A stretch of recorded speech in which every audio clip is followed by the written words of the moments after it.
오늘 본문 말씀을 가지고서 숨겨두어 받는 상이라는 제목을 정했습니다. 그래서 오늘 그 본문 말씀을 가지고서 또 은혜를 나누고자 하는데, 여러분 지난주 신문 기사를 보니까요, 지구 역사상 처음으로 우주국가 건국 계획이 발표되었습니다. 여러분 오스트리아 빈에 본부를 두었는데 우주국제연구소라는 곳에서 우주에 있는 그 국가를 만든다는 거예요. 그래서 그 국가 이름이 아르가르디아입니다. 아스가르디아. 그래서 그 건국 프로젝트가 발표됐는데, 여러분 시민을 모집하고 있습니다. 여러분도 우주국가의 시민이 되시고 싶으면은 간단히 시민이 되실 수 있습니다. 그 홈페이지 가셔가지고 회원가입하시면 된대요. 그래서 생각하기를, 그럼 회원 탈퇴하면은 시민에서 빠지는 건가? 내지 싶기도 하고, 그러면은 문제는 거기 영토가 없잖아요. 그러면은 전 우주가 다 그 나라 영토인가 싶기도 하고, 그러면 그 나라를 세우기 위해서 자금은 어떻게 조달할 것인가도 그렇고, 어떻게 보면 뜬금없고 황당한 기사였는데요. 이 우주국가의 시민과 자격과 자질은 어떠해야 할까라는 생각을 제가 해보게 됐습니다.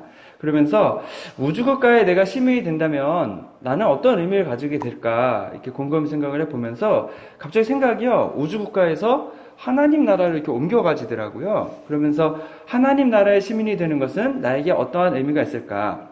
우주국가는 회원가입하면 그 시민이 된다고 하지만, 사실 우리는 하나님 나라 시민이 여기 계신 분은 다 되시지 않았습니까? 예수님은 우리가 마음속으로 믿음으로 인해서 하나님 나라 시민이 된단 말이죠. 하나님 나라의 시민이 되기 위해서는, 또 그 나라에 살기 위해서는 우리에게 필요한 자질이 있고, 또 우리가 살아가면서 하나님 나라의 시민으로서 가져야 될 덕목을 가지고 살아가야 한다는 것이죠. 그래서 우리가 그 성경책도 읽고 성경 말씀도 배우고 예배도 참석하고 하면서 하나님 나라 시민의 자격을 가지고서 그 하나님 나라 시민처럼 살아간다라고 했습니다. 그런데 하나님 나라 시민으로 사는 게 무엇일까? 진지하게 생각해 보지는 않는 것 같습니다. 저희가 산상수훈을 쭉 이렇게 나누다 보니까, 산상수훈은 어떤 내용인가 봤더니 하나님 나라의 시민은 어떤 사람인지, 예수님의 제자는 어떠한 사람인지를 자세히 설명해 주고 있다는 거죠. 대표적으로 팔복은 그냥 우리가 복받는 얘기일 수도 있지만, 사실은 하나님 나라 시민은 이러한 사람이다, 이러한 덕목을 가지고 있는 사람이다 라고 보여준다는 것입니다. 그리고 5장에서 얘기한 여러 가지 내용들이 6장에서는 의를 행하는 것, 어떻게 그러한 시민의 자격을 가지고 하나님 나라의 자녀가 이 땅에 살아갈 때에 의롭게 살아가는가, 그 내적 자세에 대해서 어떻게 해야 되는가를 이제 6장에서부터 설명을 하고 있습니다. 그래서 6장에서는요, 6장 중반부까지 세 가지 예를 들어 설명을 하는데, 첫 번째는요, 가난한 사람을 돕는 것입니다. 구제하는 것입니다. 이것은 나와 다른 사람 관계에 있어서의 의를 실천하는 것입니다. 그리고 5절에서 15절은요, 이제 기도가 나옵니다. 여러분, 기도도 굉장히 중요한 거기 때문에 사실은 여러 주에 걸쳐서 좀 기도에 대한 전반적인 것을 좀 나눠보고 싶고요. 그 기도는 어떤 것이냐면은 나와 하나님과의 관계에서 의로움을 실천하는 것이고요. 16절에서 18절은 금식이 나옵니다. 금식은 누가 하는 거냐면 내 스스로 하는 거거든요. 그래서 나와 나 자신과의 관계에서 의를 실천하는 것, 이것들을 설명해주고 있다는 것이죠. 여러분, 유대인들은요, 구제를 아주 중요하게 생각했다고 합니다.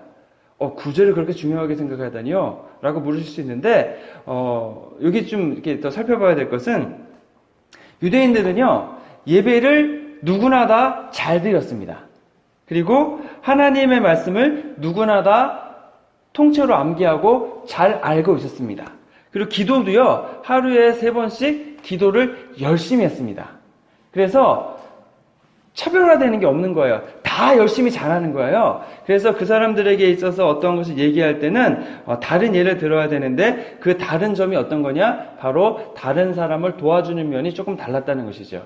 저희하고는 조금 다릅니다. 저희는 말씀도 모세오경을 통째로 암기하지도 않고, 또 기도도 하루에 3번씩 꼬박꼬박 하지도 않고 그러지 않습니까? 그래서 만약에 예수님께서 우리에게 오셔서 아마 예를 드셨다면은 구제를 예로 드시지 않고 아마 다른 것을 예로 드셨을 것입니다. 실제로 하나님은요, 가난하고 힘들고 어려운 사람 돕는 것을 매우 중요하게 생각하셨습니다. 구약 성경에서는 가난한 자, 과부, 고아를 돌보시는 하나님이다, 이렇게 기록하고 있습니다. 그래서 생각해 봤습니다. 설교 준비하면서 하나님은 왜 그렇게 고아와 가난한 사람, 그리고 과부 돕는 것을 중요하고 값지게 생각하셨을까? 그러면서 이런 생각이 나더라고요. 여기 계신 분들은 다 부모님이시지 않습니까? 부모님은 다 자녀가 있으실 것입니다. 근데 자녀들이요, 조금 똑똑한 자녀도 있고 조금 똑똑하지 않은 자녀도 있습니다. 그런데 그 자녀들이 뭐 학교에서나 아니면은 무슨 밖에 나가 있을 때에 그 자녀를 잘 돌봐주고 잘 대해주고 잘 가르쳐주는 사람이 그렇게 고맙더라고요. 여러분 그렇지 않으십니까?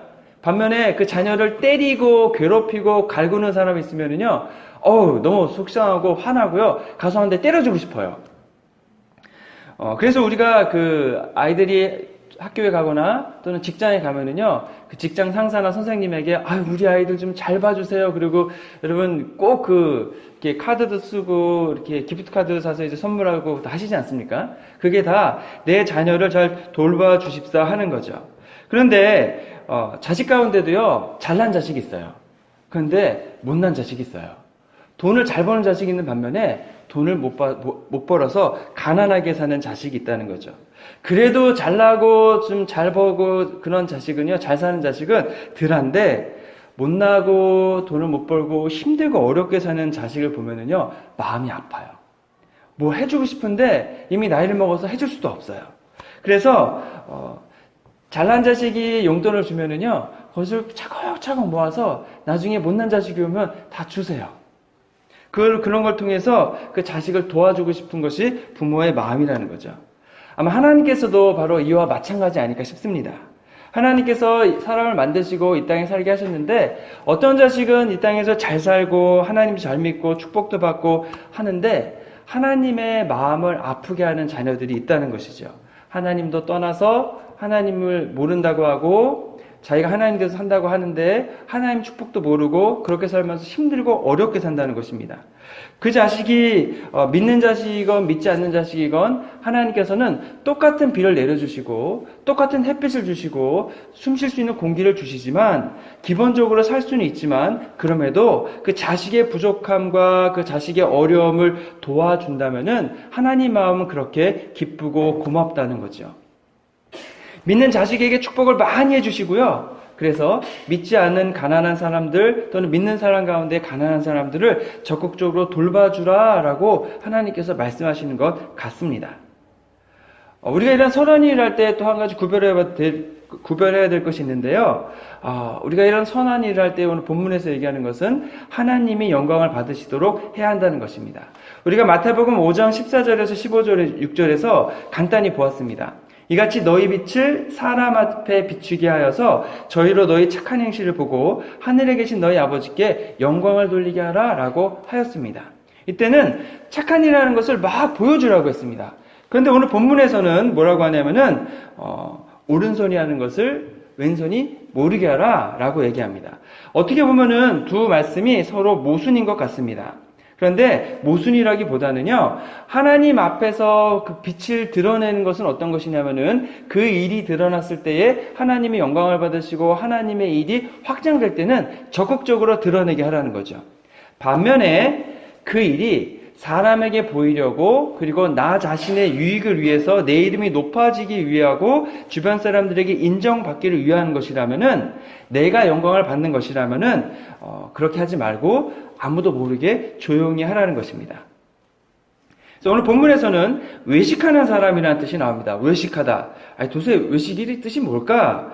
밖에 나가서 식사하는 것은 분명히 아닐 것이고, 외식이 뭔가 찾아봤더니요, 그 헬라 문화에서는 그 외식이 가면을 쓰는 연기자를 보고서 외식한다라고 했다고 합니다.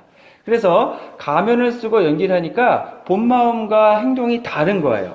그래서 자신이 아닌 사람으로 영광을 돌린다는 것입니다.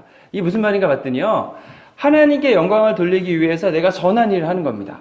그런데 그 마음속에는 그것이 아니고 다른 사람들에게 인정받고 다른 사람들에게 칭송받기 위해서 하나님께 영광을 돌린다고는 했지만 내가 영광을 받기 위해서 그 선한 일을 하는 척 한다는 거죠. 가면을 쓰고 연기하는 것처럼 그렇게 신앙생활과 종교생활을 이중적인 마음으로 한다는 것입니다. 오늘 본문에서는 이렇게 얘기합니다. 이런 사람이 받을 상은 사람들이 하는 칭찬을 원했기 때문에 사람들이 하는 칭찬으로 끝났다, 이렇게 얘기를 합니다. 좀 더 중요한 지적은 뭐냐면은 하나님은 거기에 대해서 상을 주시지 않는다는 것이죠. 그런데 이 하나님이 주시는 상이 있다는 사실 앞에서 또 마음이 또 감사하게 되는 거죠. 이 상은 어떤 건가 이제 잘 생각을 해봤더니, 여러분 원타임에 쓸 수 있는 증서 같은 거 있죠. 서티피케이트 같은 거 있잖아요. 그래서 쿠폰인데 한 번 쓰면 끝나는 쿠폰 같은 겁니다. 그래서 이 쿠폰을 우리가 선한이라면 하나님이 주시는데, 이 쿠폰을 사람들이 칭찬하는 데에 내가 쓰게 되면은 그냥 끝나는 거라는 거예요. 그럼 하나님한테는 낼 수가 없다는 겁니다. 반면에 사람한테 안 쓰고 사람한테 칭찬 안 받고 하나님께 이 쿠폰을 내면은, 이 서티피케이트를 내면은 하나님이 그 칭찬을 우리에게 주신다는 거죠. 그래서 하나님께 칭찬을 받기를 원한다면은 사람들에게 우리의 선한이라는 것을 보여주지 말고 하나님께만 보여주라는 것입니다. 여러분, 어떤 것이 죄송합니다. 그 쿠폰을 더 값지게 쓰는 것일까요? 여러분이 나는 사람들에게 칭찬을 받고 싶어요. 사람들에게 인정도 받고 싶고 사람들에게 칭송을 받고 싶어요. 그러시면 그냥 거기에 그 쿠폰을 쓰시면 된다는 거죠. 그런데 이왕이면 조금 더 값나가는 더 중요한 것을 얻을 수 있는 것에 쓰시는 게 더 낫지 않겠습니까? 예를 들어서 여러분이 호텔에 여러 번 묵으셨더니 호텔에서 1성급부터 7성급에 쓸 수 있는 서티피케이트 하나 준 거예요. 이거 어디에 쓸까 하다가 집 앞에 있는 1등급 있는 서티피케이트를 쓰면은요, 얼마나 아깝겠어요. 우리가 한 번도 가볼 수 없는 7성급 의리의리한 호텔에 가서 그걸 쓰시는 것이 더 지혜롭지 않으시겠냐는 거죠. 그래서 오늘 본문에서는요, 다른 사람을 도와줄 때에 조금 조심해야 할 것을 지적해주고 있습니다. 나 자신의 의로움을 드러내는 증거로 사용하지 말고 하나님께 영광을 돌리는 데에 그것을 쓰라는 것이죠. 그래서 왼손이 하는 것을 오른손이 모르게 하라는 것입니다. 이 말은 모든 일들이요, 이름 없이 하라는 것은 아닐 것입니다. 왜냐하면 여러분, 저희가 금융실명제라고 아시죠? 미국은 오래전부터 실행을 하고 있었죠. 그래서 익명으로 금액을 보내는 것이 또는 헌금하는 것이 쉽지가 않습니다. 여러분, 저희가 한글학교 재정이 사실은 등록금 받는 걸로 되게 부족하거든요. 그래서 아시는 분에게 이렇게 편지를 보냈더니 그분이 도움을 주셨어요. 그래서 이제 어떤 패밀리 파운데이션에서 2,000불을 보내주셨거든요. 그래서 저희도 감사 레터를 보냈습니다. 보니까요, 이런 것을 하게 되면은요, 정확하게 국세청이라고 하나요? IRS죠. 거기에 세금 보고를 하게 돼 있더라고요. 그래서 기증하신 분도 정확하게 보고를 해야 되고요. 그래서 저희도 그것을 정확하게 알려드려야 되고. 근데 이런 거 가지고 얘기하는 건 아닐 겁니다. 그래서 여러분도 헌금하실 때 이름을 적어서 하시면 좋은 것이, 연말에 한국말로 하면은 기부금 납입 증명서를 여러분 발행해 드리잖아요. 여러분이 또 세금 신고 하셔야 되잖아요. 또 교회에서도 정확하게 재정 기록을 하는 것은 아주 중요하다고 하는 거죠. 그래서 본문이 말하는 것은요, 우리가 기부를 하고 헌금을 하고 하는 데 있어서 우리 자신의 마음의 동기를 다루고 있다는 것입니다. 구제하고 돕는 것이 사람들의 칭찬을 받기 위한 목적이 아니고, 바로 나를 뽐내기 위한 목적이 아니고, 하나님이 말씀을 따르고 하나님이 원하시는 사람들을 돕는 데에 그냥 우리 마음에 가는 대로 한다는 것입니다. 사실 미국은 헌금이라는 개념이 별로 없습니다, 여러분. 헌금보다요, 도네이션의 개념이 훨씬 강합니다. 그래서 어떤 기록에 보면은 미국 성도님들은 헌금을요, 15%밖에 안 하신대요. 헌금 생활을 30-40%는 아예 안 하시고, 그래서 부족한 예산을 채우려고요, 벽돌에 이름도 새겨주고 건물에 이름을 새겨주는 것이 어쩌면 문화로 정착이 된 것 같습니다. 저희 교회도 보면은 이제 거의 곳곳마다 다 이름이 이렇게 기록이 돼 있지 않습니까? 여러분, 한국의 예를 들어보면은 수재를 당할 경우에 저희가 어렸을 때 보면은 쭉 줄 서가지고 이렇게 수재요금 내잖아요. 그러면 이제 얼굴 잠깐 비춰주잖아요. 그럼 이제 그거를 얼굴을 내고 이름을 내기 위해서 쭉 줄 서서 이제 신문사도 가고 방송국도 간다는 거죠. 반면에 교회는요, 적극적으로 그런 데 가서 수재연금을 내야 합니다. 저희가 어느 교회에서 왔는데 우리가 이번에 이만큼 냅니다. 그래서 교회도 이런 데에 관심을 갖고 이런 데에 재정을 사용하는구나. 교회는 좋은 곳이구나 라는 것을 보여줘야 한다는 것이죠. 하지만 우리의 개인적인 일에 있어서는 이런 것들은 조금 지양하고 우리가 우리의 마음의 동기를 하나님께 드리는 데만 사용을 해야 한다는 것이죠. 우리가 이런 것들을 사실은 완벽하게 할 수가 없습니다. 하지만 걱정하지 마시길 바랍니다. 하나님은 항상 우리에게 완벽함을 요구하기보다는 우리의 마음의 동기를 보시고 우리가 얼마나 성실하게 노력했는지를 보시기 때문에 우리는 이 말씀을 따라서 내가 할 수 있는 최대한의 노력을 하다 보면은 된다는 거죠. 사실 오늘 본문 말씀에서요, 이것보다 더 중요하게 저의 마음을 사로잡는 것은 어떤 것이냐면은 사실 상이 있다는 겁니다. 상이 있다.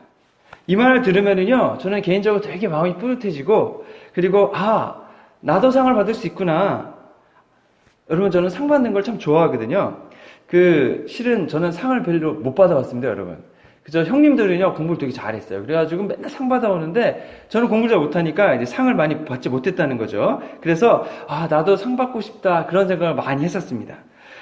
그런데 이제 하나님 나라에 상이 있다. 이 말을 들으면서 제 마음이 뿌듯해지고, 제 마음속에, 나에게도 도달할 목표가 있다. 희망이 있다는 생각을 하게 된다는 것입니다. 나도 하나님 나라에 가서 꼭 그 상을 받아야지 라고 결심하게 된다는 것입니다. 에이, 목사님, 좀 유치하지 않으십니까? 하나님이 그런 상 주시겠어요? 하나님 나라 가면은 다 좋고, 기쁘고, 감격스럽고, 좋은 거지. 무슨 상을 받으시려고 그러세요? 유치해요. 그런 분들 계실지 몰라요. 근데 유치해도요, 저는 상 꼭 받고 싶어요. 여러분은 하나님 나라에서 상 받고 싶지 않으십니까? 받고 싶죠. 저도 받고 싶고요. 여러분 다 같이 받으셨으면 좋겠어요. 제가 그래서 아틀란타 한인교회에 와서요, 대예배 설교하는 날이 있었어요. 처음으로 부임해서 이제 기회가 주어져서, 그때 한 설교가요, 하나님 나라에서 상 받는 이야기였습니다. 그래서 그때 무슨 얘기했냐면, 최소 비용, 최대 효과. 이 경제학 용어죠, 여러분. 여러분들, 우리가 인생을 그렇게 살아야 되지 않겠습니까? 가장 조금 투입해서 가장 많은 결과물을 산출한다. 신앙생활을 하면서 그것이 무엇일까라는 생각을 해봤습니다. 하나님 나라에서 가장 큰 상 받는 것은 무엇일까? 그래서 생각해 보니까, 한 영혼이 천하보다 귀하다. 그렇게 얘기하셨잖아요. 그러면 우리는 한 영혼을 전도해서 하나님께로 이끌면은 천하보다 귀한 일을 하게 된다는 거죠. 우리가 같은 24시간을 가지고 있고요. 같은 신앙생활을 합니다. 우리가 성가대도 할 수 있고, 주차 봉사도 할 수 있고, 여러 가지 일을 할 수 있는데, 저는 그렇게 생각했습니다. 같은 일을 하면서 나중에 더 큰 상급 받는 일을 해야지, 그러면서 전도를 이제 하기로 선정하는 거죠. 여러분, 천국에 가면은요, 진짜인지 아닌지 모르겠지만, 갔다 오신 분이 이렇게 적어 놓은 거 보니까, 7개의 스테이지가 있대요. 서 있는 자리가. 그래서 하나님 가장 가까이 있는 분이 계시고, 이렇게 있는데, 끝에 3번째부터 7번째에는 교사, 또는 믿음을 잘 지키신 분들, 그 다음에 열심히 봉사하신 분들이 있는데요. 끝에, 맨 앞에서 2번째 자리가 누구냐면은, 바로 복음을 전한 전도자의 자리더라고요. 여러분, 맨 앞자리 누군지 아세요? 순교자의 자리시더라고요. 저는 그래가지고, 순교는 조금 어렵다. 내가 도달하지는 못할 것 같고, 나머지 6개에서 골라야 되는데, 그 중에서 전도자를 고를 수 있겠구나. 그렇다는 것입니다, 여러분. 그래서 제가 담임 목회를 하면 우리 교회 성도님들은 모두 하나님 나라에서 가장 많은 상급받는 사람들이 되도록 해야겠다. 그래서 모두 전도하실 수 있도록 동기를 부여해드리고 열심히 전도하시게 해서 하나님 나라에서 큰 상급 받는 성도님들 다 되도록 도와야겠다라고 결심했습니다. 여러분 아멘이십니까? 네, 그렇게 되시기를 바랍니다. 근데 또 담임 목사 이렇게 얘기하시면 여러분 좀 무시무시하지 않으세요? 야, 드디어 이제 저 정 목사님이 본색을 드러내서 우리 보고 전도해 오라 그러는구나. 그래도 여러분 전도 많이 하시기 바랍니다. 전도 많이 하셔서 하나님 나라에서요 상 많이 받으시기 바랍니다. 저보다도 상 많이 받으시기 바랍니다. 아멘. 예, 저도 질 수 없습니다. 저도 열심히 해서 여러분보다 더 많은 상을 받기 위해서 노력할 것입니다. 여러분 우리가 인생을 되돌아보면은요, 사실 우리 시간의 대부분은 매우 일상적인 일에 사용을 하고 있습니다. 여러분 2012년 세계인구 보고서에 보면은 한국인의 평균 수명이 남자가 77.3세, 여자가 84세입니다. 평균 80세세요. 영국 사람을 대상으로 80년 동안에 무슨 일을 하는가를 조사해 봤더니 얼마의 시간을 어디에 사용하나를 봤더니 여러분 80년은요 70만 1280시간이거든요. 70만 시간입니다. 그런데 일하는 시간이 26년이고 잠자는 시간이 25년입니다. 여기에 우리 시간의 64%를 써버리는 겁니다. TV 보는 데는 10년이고 먹는 데는 6년이고 전화 통화하거나 핸드폰 가지고 하는데 4년이랍니다. 근데 이게 2012년 기록이고 지금은 저희가 스마트폰이 훨씬 발전했으니까 아마 텔레비 보는 시간에서 스마트폰 사용하는 시간으로 옮겨졌겠죠. 그리고 화장실 가는데요 3년 쓴대요. 이렇게 많이 쓰나 모르겠어요. 이거는 좀 변비환자 아닐지도 몰라요. 그래서 지금까지 다 합하면은요, 74년의 시간을 쓰는 겁니다. 그러면 나머지 시간은 6년밖에 안 된다는 거죠. 근데 그 남은 시간도 연애해야 되죠, 화내야 되죠, 뭐 여러 가지 또 다른 예들이 있더라고요. 시간이 없다는 것입니다. 우리가 일상적인 일 이외에 보다 가치 있는 일, 우리가 나 자신을 위한 일뿐 아니라 하나님을 위한 거룩한 일을 하면서 살아야 하는데 거기에 얼마만큼 시간을 쓰고 있는지 확인해 봐야 한다는 거죠. 우리가 평생 일하고 자고 먹고 TV 보고 전화하다가 죽으면은요, 그냥 좀 더 잘 먹고 잘 자고 좀 더 넓은 집에서 좋은 차 타기 위해서 사는 데만 내 인생을 사용한다면은요, 아마 우리가 죽기 전에 되돌아보면 조금 허무하지 않을까 싶습니다. 우리가 하나님 나라에 가서 하나님을 만날 때에 내밀 수 있는 증서, 서티피케이트를 얼마나 가지고 갈 수 있겠습니까? 우리가 보다 의미 있고 가치 있는 일을 위해서 나의 시간을 좀 더 거룩한 목적과 용도를 위해서 사용하는 것이 필요하지 않을까라는 생각을 해봅니다. 어떤 분들이 이렇게 얘기하세요. 진짜 전도하다 보면 이런 분 만나거든요.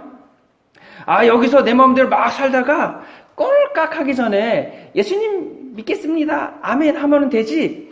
뭐 그렇게 힘들게 살아? 진짜 이런 분도 계시더라고요. 저 몇 분 뵀어요. 전도하다가.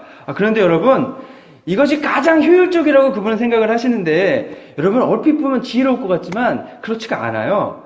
여러분 젊어서 예수님 믿으시는 게 참 좋습니다. 왜 그러냐면요, 보다 많은 시간을 하나님을 위해서 사용하고 열심히 봉사하고 헌신할 수 있는 기회가 많기 때문이죠. 여러분, 사람들을 도울 수 있는 기회가 더 많다는 것입니다. 그래서 하나님 나라에서 상 받을 수 있는 증서를 내밀 수 있는 훨씬 더 많은 준비를 할 수 있다는 거죠. 여러분, 꼴깍 하기 전에 예수님 믿겠습니다 하는 것도 나쁘진 않아요. 하나님 나라 갈 수 있으니까. 그런데 그때 그렇게 해서 꼴깍하고 하나님께 가면은 하나님께 내밀 수 있는 뭐가 남겠냐는 거죠. 사실 여러분, 이거 꼴깍하기 전에 여러분 예수님 믿겠습니다 가능한지 아세요? 이거 불가능해요, 여러분. 사람이 원래 죄인이라 하나님 안 믿는 마음이 있기 때문에 꼴깍하기 전에도 나는 끝까지 하나님 안 믿어! 그러고 다들 돌아가시지, 그때 믿는다고 하는 사람 몇 명 안 된다는 거죠. 그래서 여러분, 우리가 죽기 전에 하나님의 상급을 쌓을 아무런 기회가 없기 때문에 죽기 전에 믿는 것이 아니고 지금 기회 있을 때 믿고 지금 기회 있을 때 하나님 나라를 위해서 열심히 수고해야 한다는 것입니다. 누가복음 19장에 보면은요, 10문화의 비유가 있습니다. 종 10명을 불러가지고요, 한 문화씩 나눠준 거예요. 그리고 열심히 장사해라 라고 얘기했습니다. 한 종이 와서 한 문화를 가지고요, 10문화를 남긴 거예요. 그랬더니 이렇게 칭찬해 주셨습니다. 잘했다, 내 착한 종아. 내가 작은 일에 충성하였으니 10개의 마을을 다스리는 권세를 주겠다. 여러분, 하나님의 나라에서 10고을을 다스리는 권세를 주셨다는 거예요. 그런데 어떤 종은요, 한 문화를 받아서 아무 일도 안 했어요. 그랬더니 주님께서 악한 종이라고 하시면서 그 가지고 있던 한 문화를 뺏어서 10문화 남긴 사람에게 주었다는 것입니다. 여러분, 다른 사람을 돕고 하나님을 위해서 하는 헌신과 수고는요, 이게 의무나 어려운 일이 아닙니다. 이것은 어쩌면 한 문화를 받은 종처럼 어떤 사람은 받을 수도 없거든요, 이 기회를. 우리가 하나님을 위하여 수고하고 헌신할 수 있는 기회라는 것입니다. 기회일 뿐 아니라 사실은 믿는 사람들의 특권이라는 거죠, 특권. 여러분, 안 믿는 사람들은요, 하나님 자녀가 아니기 때문에요, 하나님 일을 위해서 수고하는 것이 아니고 반대는 안 하면 다행이죠. 근데 대부분 반대하고 회방을 놓죠, 여러분. 이런 기회를 절대로 가질 수가 없다는 것입니다. 마태복음 25장에 보면은요, 예수님이 다시 재림하셨을 때에 최후의 심판이 있다라고 기록하고 있습니다. 이 심판은 예수님을 믿지 않는 분들이 천국에 가느냐 지옥에 가느냐, 이 심판입니다. 여러분, 얼마나 무섭겠습니까? 예수님 딱 오셨는데 예수님 안 믿는 사람은 지옥에 가야 돼요. 그런데 우리 예수님 믿는 사람들은 이 시간이 어떤 시간이냐? 이웃에게 물 한 잔 주고 힘들고 외로운 사람 찾아가 보고, 그리고 우리가 남긴 문화, 남긴 달란트에 대해서 일일이 다 계산해서 상 주시는 날이라는 겁니다. 여러분, 지금 우리가 하는 헌신과 구제와 섬김이나 돌봄, 이런 모든 것들은 우리가 하나님의 자녀로서 하나님을 위하여 일할 수 있는 특권입니다. 특권. 그리고 이 특권은 나중에, 지금은 우리가 모르겠지만 나중에 하나님의 나라에 갔을 때에 하나님이 다 우리에게 상 주시는 기회가 된다는 거죠. 또 한편에서는요, 여러분, 우리가 헌금을 하고 또 헌신을 하고 그러는 것은요, 그 이유가요, 뭐 상 받기 위함이라기보다도 사실은 뭐 우리 동기는 또 그런 게 아닐 수 있습니다. 그것은 어떤 거냐면, 하나님이 나에게 해준 사랑이 너무나 크신 거예요. 이 사랑을 경험하면은요, 사랑이 너무나 감사하고 감격하여서요, 하나님을 위해서 뭔가를 하게 된다는 거죠. 여러분, 죄책감 때문에 고민하는 사람이, 죄책감 때문에 밤잠 못 설친 사람이 하나님이 나를 용서해 주셨다는 확신을 갖게 돼서 죄의 용서함을 받게 되면은요, 그것이 그렇게 크고 그렇게 감사할 수가 없습니다. 그러면은 그 감사하는 마음을 가지고 주님께 나아가는 것입니다. 우리가 본질상 진노의 자녀라고 표현하잖아요. 그냥 죄악 가운데 살다가 예수님 믿고 변화된 삶을 살고 하나님 자녀 삼아 주신 것, 그것이 얼마나 큰 은혜인지를 내 마음속으로, 머릿속이 아니고요, 내 마음속으로 경험하고 받아들인 사람은요, 너무나 감사한 거예요. 주님을 위해서 무언가 하게 된다는 거죠. 인생의 고비고비마다 하나님이 나를 도와주시고 함께 해주셨다는 그 마음속에 확신이 들고 그 주님의 손길이 느껴지면은요, 그 손길이 너무나 감사해서요, 하나님을 위해서 뭔가 하게 된다는 거죠.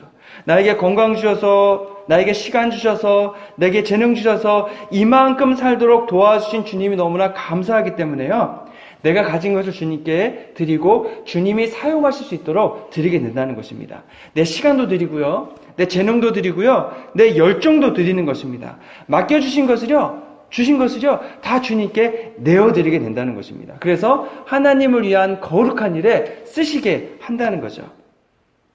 여러분, 그래서요, 주님을 위해서 우리가 헌신하고 드릴 때요, 내세울 게 없어요. 뻐길 것도 없습니다. 그냥 기회 주심에 감사하고 사용해 주심에 감사하고 내가 하나님 나라의 보탬이 되니까 그걸로 족하고, 아직 시간이 있으니까 너무나 좋은 거예요. 더 할 수 있으니까. 아직 건강이 있으니까 좋은 거예요. 더 일할 수 있으니까. 아직 재능이 있으니까 감사한 거예요. 나도 기여할 부분이 있으니까. 아직 재물이 있으니까 너무나 좋은 거예요. 드릴 수 있으니까. 우리가 살아가면서 여러분, 값지고 보람찬 때는 어떤 때냐면요, 아마 내가 수고하고 드린 것으로 인해서 다른 사람의 삶이 의미 있게 변하는 때일 것입니다. 또한 진짜 값지고 중요한 때는 언제냐면은 내가 하고 수고하고 내가 도움되는 일을 통해서 하나님이 기뻐하시고 그 일을 통해서 하나님이 영광을 받으시는 거예요. 그 일을 통해서 하나님의 나라가 조금씩 확장돼 가는 것을 내가 경험하고 보는 것입니다. 여러분, 그 웃음 치료라는 거 아시죠? 우리가 막 웃으면은 엔돌핀이 나와가지고요, 몸을 건강하게 면역 체계를 증강해 준다는 것입니다. 근데 여러분, 더 놀라운 것은요, 다이돌핀이라는 거 들어보셨어요? 다이돌핀? 엔돌핀보다요 4,000배가 강하다고 합니다. 근데 그게 언제 나오냐면요, 마음속에 깊은 감동을 받고 감사가 넘쳐 흘러서 눈물이 날 때, 마음속에서 감동과 감격과 감사와 깊은 내면적인 신뢰감을 느낄 때 우리 몸에서 생긴다는 거예요. 여러분, 마음의 감동을 받으면은요, 그 엔돌핀, 도파민, 세로토닌, 그리고 디아돌핀 이런 것들이 다 나온대요. 근데 여러분, 실제로 언제 이러한 것들이 나올까요? 우리가 인생을 살아가면서 바로 하나님을 만날 때, 하나님이 은혜 주실 때, 우리가 말씀이나 그런 것을 통해서 깊은 감격이 있을 때, 우리가 찬양을 드리면서 하나님이 큰 은혜 주실 때, 그리고 우리가 주님께 쓰임을 받아서 하나님이 하시는 일이 나의 인생을 통해 이루어지는 걸 보면서 너무나 가슴 벅찰 때, 그리고 나를 사용해 주신 하나님께 감사하고 그 하나님을 위해서 내가 더욱더 적극적으로 열심히 일하는 가운데에서 어려움과 힘든 일도 있지만 그것을 이겨내면서 조금씩 예수님의 모습을 닮아갈 때, 이럴 때 생기는 거 아니겠습니까? 그렇게 되면은 우리의 마음속에 기쁨과 감사함이 가득하게 되고, 그러면 우리의 몸도 건강해질 뿐 아니라 심지어는요, 암도 공격해서 없어진다고 하고요, 변형된 세포는 스스로 우리 몸이 바로잡아준다고 합니다. 하나님께 영광을 돌릴 뿐 아니라 우리 마음에는 감사와 감격이 있다는 거죠. 그리고 이것을 사람들에게 칭찬 안 받고 오른손이 하는 것을 왼손이 모르게 했다가 그 증서를 가지고 있으면은 나중에 예수님 오셨을 때 예수님께 딱 내놓으면은 아주 상급이 많다는 것입니다. 어떤 분이 이렇게 얘기하면은요, 유치하게, 그러세요. 초등학생이세요. 그러는데, 그래도 저는 좋아요. 그래서 이제 하나님께 내놓을 게 많으면 좋겠어요. 그래서 여러분, 이렇게 신앙생활 하시면서 우리의 마음이 하나님께 주시는 기쁨과 감사함으로 가득하시면 정말 좋겠습니다. 우리가 더 감사한 것은요, 내가 주님이 기뻐하시는 일을 하시면은요, 사실은 주님이 더 크게 우리를 도와주신다는 것입니다. 우리가 재능을 주님께 드리면 하나님께서는 그 재능을 더 더해 주시고요. 우리가 시간을 주님께 드리면은요, 더 도움의 손길을 보내주셔서 시간이 더 있게 되고요. 우리가 건강을 주님께 드리면은요, 더 건강하게 해주시고요. 재물을 주님께 드리면은요, 더 좋은 것으로 채워주신다는 거죠. 원칙은 이거 같아요. 주님, 제가 이거를 해주시면은 이거를 드리겠습니다가 아니고요. 제가 이것을 주님께 손을 펴서 드리겠습니다. 알아서 해주십시오. 그러면은요, 내가 편 손에 먼저 손을 펴서 주님께 내놓으면은요, 주님께서 그 빈손에 더 많은 것으로 채워주신다는 거죠. 우리가 자녀들이 우리에게 선물을 해주잖아요. 그러면은, 그 키우는 보람이 있다. 가서 더 큰 선물 해와라. 라고 하시는 부모님 많지 않을 겁니다. 너무나 기쁘고 기특해서요, 용돈도 더 주고, 더 잘 돌봐주고, 더 잘 살펴준다는 거죠. 하나님도 마찬가지라는 겁니다. 여러분, 중요한 것은요, 우리가 이왕 봉사하고 헌신하고 도우면서 받은 증서는 꼭 세상의 칭찬을 받는데 쓰지 마시고 가지고 계시다가 하나님 나라에서 사용하시도록 하시라는 것입니다. 우리가 기도할 것은요, 우리의 마음의 동기를 정결하게 해주십사 하고 기도하는 것입니다. 우리가 다른 사람을 돕고 주님을 위해서 열심히 헌신하고 헌금을 하도록 축복해 주시고, 또한 하나님의 영광을 돌리는데요, 열심을 내게 해주시고, 내 자신의 이름이 드러나지 않고 내 마음의 동기를 정결하게 해주시옵소서라고 기도하는 것입니다. 이러한 마음의 동기를 늘 우리는 살펴보면서 그것을 내려놓도록 열심히 노력하는 것입니다. 그러면서 우리의 신앙이 조금씩 성장해가는 줄로 믿습니다. 열심히 기도하시기 바라고, 열심히 다른 사람들 도와주시기 바라고, 주님을 위해서 헌신하고 수고함으로 잘하였다 충성된 종아, 내 주인의 즐거움에 참여할지로다. 이 말씀이 바로 여러분의 말씀이 되시기 바랍니다. 저도 저의 말씀이 되도록 최선을 다하겠습니다. 그래서 여러분도 하나님 나라에서 큰 상급 받고, 저도 하나님 나라에서 큰 상급 받기를 주님의 이름으로 축원합니다. 기도하겠습니다. 주님 감사합니다.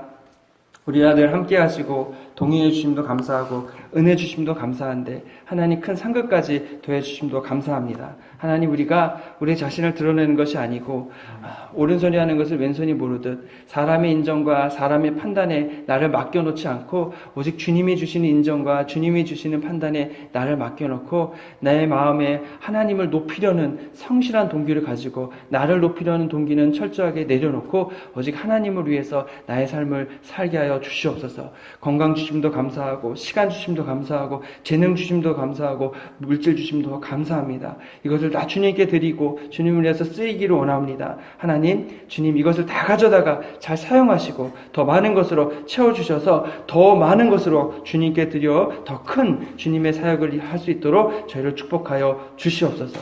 우리를 구원해 주시고 우리를 이끌어 주시고 사랑해 주시면 감사하며 우리를 구원하신 예수님의 이름으로 기도했습니다. 아멘.